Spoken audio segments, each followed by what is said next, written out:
It is Tuesday, May the 19th. I'm going to read from Hebrews 6 to get us started on our day today. For God, starting with verse 10, is not unjust so as to forget your work and the love which you have shown toward his name, in having ministered and in still ministering to the saints. And we desire that each one of you show the same diligence, so as to realize the full assurance of hope until the end, so that you will not be sluggish, but imitators of those who through faith and patience inherit the promises. I think it's interesting there's a connection here. Faith and patience. They are intertwined in this verse. They are connected in what it takes to be diligent throughout this life. This is what we're called to be. We are called to be faithful to the end. You have not arrived and don't have to do any more work the moment you come out of the baptistry. That's just the beginning. That's the starting point. We're going to need to be not only faithful, but patient as we endure this life. It is so hard to be patient. Let's just be honest about that. It is hard to be patient. And when you've been locked up and quarantined away for so many weeks on end, to me, it's really hard not to get impatient about wanting to get going. And I think a lot of people are in that point right now. But here we are told that we need to be imitators of those who through faith and patience inherit the promise. Let me give you an example of that, of Abraham and Sarah.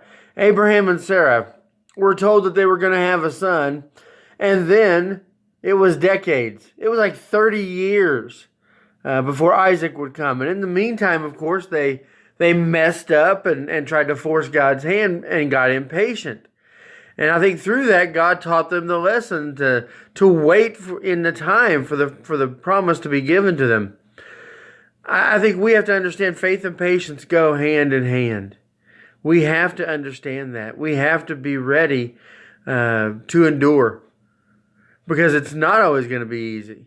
Things are not always going to be, cupcakes and roses. It's not going to be that way.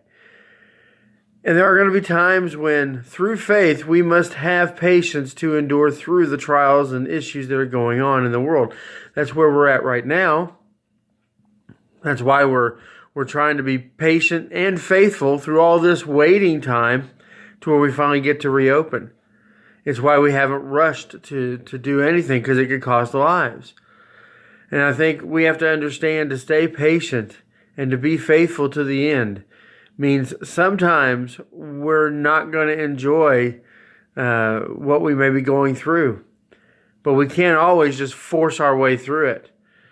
There are times when impatience can cause you a lot of problems in life. You rush into a business deal. You rush into a decision. You don't take time to properly pray and think about things, and you end up in a situation that, quite frankly, you probably should never have gotten into. And it's only those who are faithful and patient that will inherit the promises. In other words, you've got to be faithful until the end in order to inherit the promise that is waiting for you on the other side of this life. How are you doing in this? My mom always said, be careful praying for patience, because God tends to, teach it to you when you pray for it. But I would submit that we need to always be praying for the kind of faith and patience it takes to endure, so that we can, in the end, receive that crown of life. I hope you have a great day. We'll see you again tomorrow.